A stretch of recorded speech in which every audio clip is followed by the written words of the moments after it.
So look, this is a house of cards right now that is very delicate, and I hope for Cavaliers fans' sake that it's not already blown down.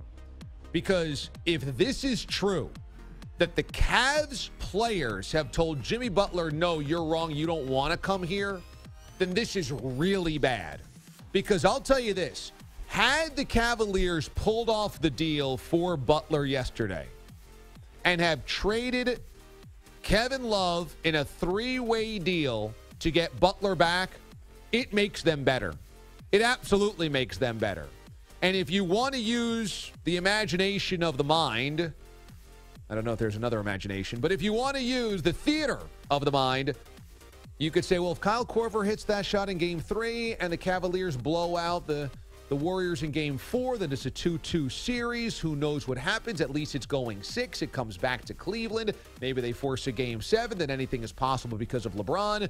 You know, that the Cavaliers weren't really that far, even though it was a short series away. And, you know, if you add Butler there, who's a much better defender than Kevin Love and can do a lot of the little things that Love does and can be a very, very good third scorer or even second scorer to push Kyrie to be a third scorer, the Cavaliers are very much improved. I don't think that they're better than the Warriors on paper.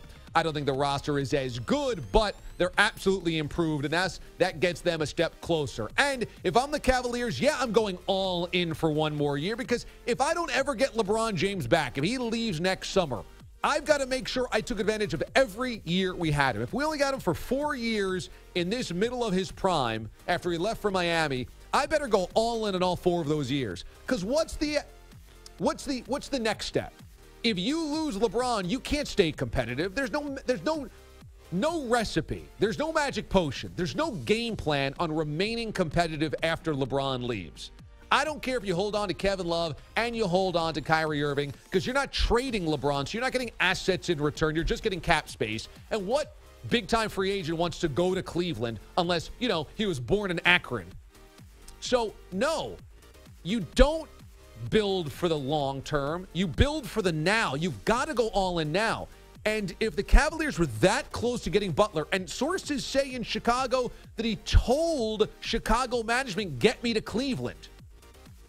If this all came crumbling down because Butler said, you know what, maybe not, after all these guys are texting me, hey, man, you don't want to come here, that means that Dan Gilbert really did screw the pooch in the biggest way possible by firing Griffin the other day without LeBron's consent. That is mind-boggling. I mean, if you are Dan Gilbert, do you not realize you have the golden goose for only right now?